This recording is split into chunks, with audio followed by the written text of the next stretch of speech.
He's one sideshow daredevil with a feline personality.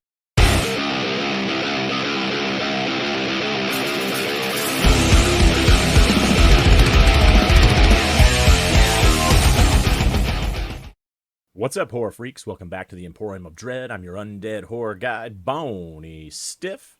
And today I'm back with another spine-tingling episode of Horror on the Tube, a series where I hop into the old horror time machine and bring you the best horror ever to grace the old boob tube. This week we move on to episode 3 of the beloved HBO horror anthology series Tales from the Crypt. Today's episode is titled, Dig That Cat, He's Real Gone. This one first appeared in the classic EC Comics The Haunt of Fear, number 21, published on September 10th, 1953. It spins the tale of a carnival daredevil known as Ulric the Undying, who's buried alive for his grand finale.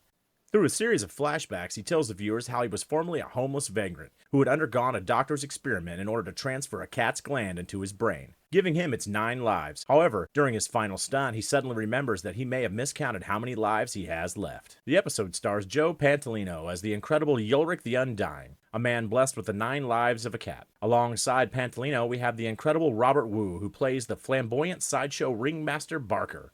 We also have Kathleen York, who plays Ulric's backstabbing sweetheart, Coralie, and Gustav Ventez as Dr. Emil Manfred, the one behind Ulric's incredible undying abilities. The episode is directed by Richard Donner, known for such works as Scrooged, Lethal Weapon, The Goonies, and the 1976 horror masterpiece, The Omen. The episode was written by Terry Black, who wrote the 1988 horror comedy Dead Heat. Black would also write 5 episodes in total for Tales from the Crypt, and he would also pen 3 episodes for the cartoon spin-off series Tales from the Crypt Keeper. Alright, horror freaks, turn the lights low as we dive into another tale of the twisted and macabre. I present to you episode 3, Dig That Cat, He's Real Gone.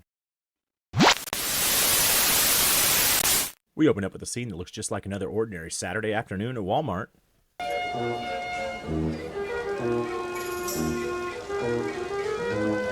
We see the crowd as it gathers around to watch Ulric the Undying perform another feat of wonder, as sideshow hype man Barker lays down his carny charm on the fine people of the audience. Special show. 2 shows in one. The tragedy of death and the miracle of resurrection! Barker then explains Ulric's death-defying stunt to the eager crowd, which sounds kind of more like a 9-to-5 work week than a feat of wonder. Will be sealed into a coffin and buried in a grave 6 feet under to await his inevitable expiration by the grasp of suffocation. So they're going to bury old Ulric alive in a coffin and won't be digging him up till the next morning. After learning about Ulric's latest stunt, the crowd gets worked up into a frenzy. After the lid goes shut, we get a shot from inside the casket where Ulric begins telling the viewers how he became the man with 9 lives.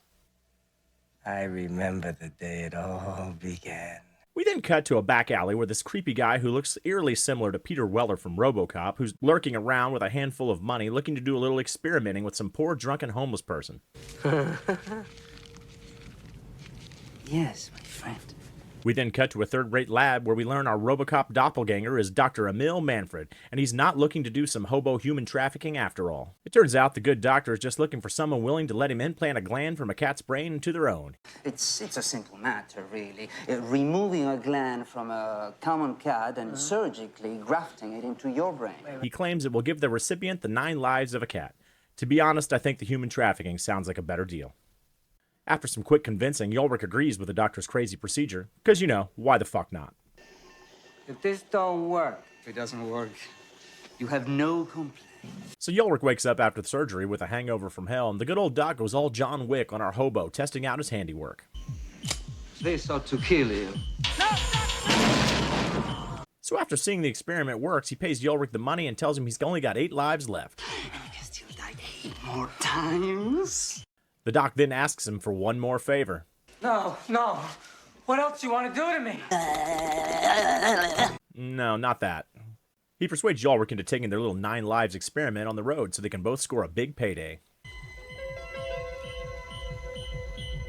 Why not? It'll be worth millions.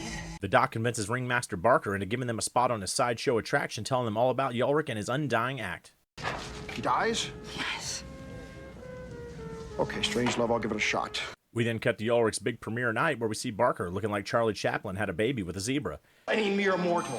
But Ulric will remain underwater for a full hour! Ulric is chained inside a giant tank of water where he's to be drowned and brought back to life before our very eyes. Just before Ulric's about to perform his feat of death, he gets asked out by our little sideshow floozy played by Kathleen York. With me later. Dinner.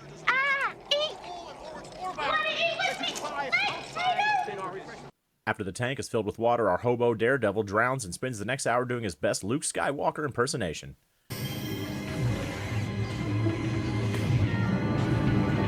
Barker drains the tank, and after a brief scare, Ulric springs back to life.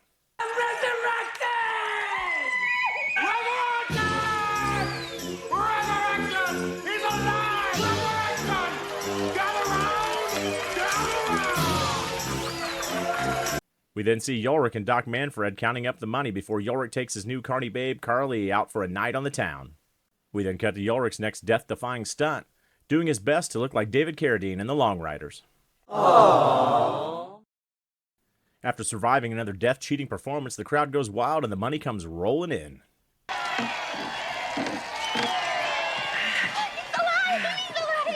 We then cut back to the coffin where Ulric informs the audience how he boosted his profits by cutting poor Doc Manfred out of the equation. It was time to boost my profits, so I waited just for the right moment. We then cut to a scene where Ulric intentionally wrecks his car, killing the poor Doc.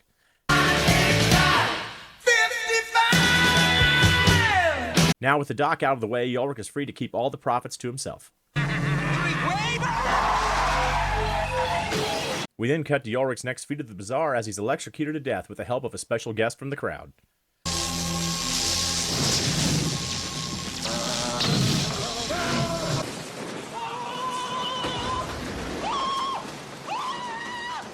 After getting a little shock therapy, Ulric wakes up in the funeral home where he's almost embalmed.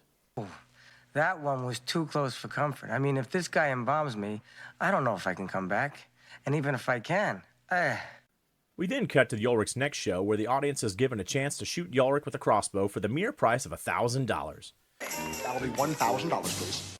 After getting shot in the balls by Donkey Lips,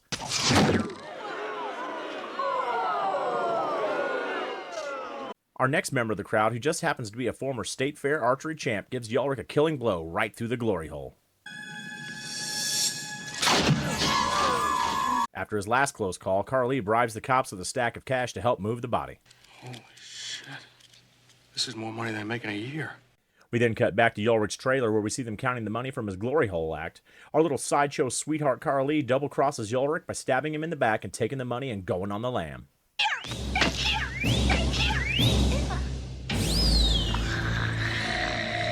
With one life left, Ulric plans one final death-cheating performance. He gets Barker to agree to let him keep all the profits from his final act.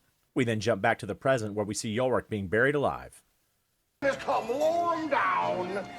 There we go. Hey, listen, Ulric, when you get to hell, don't forget to write. We then cut back to the coffin where Ulric is reflecting on all the money he's made from cheating death. I'm already set for life. And all because of that poor little kitty. When he's hit with the realization that the cat that he got the gland from had already died once, leaving Ulric screaming in terror as he realizes he has no more lives to give. Wait a minute. That cat, it died. It already died once.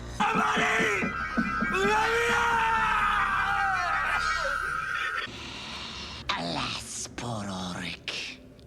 Miss a bet. Though dying for dollars could have been a popular game show, they could have put it in between Wheel of Misfortune and the newly dead game. Unless they buried it in the wrong time slot. All right, horror freaks, that does it for this episode. Drop me a line in the comments. I'd love to hear your thoughts. And until next time, stay stiff.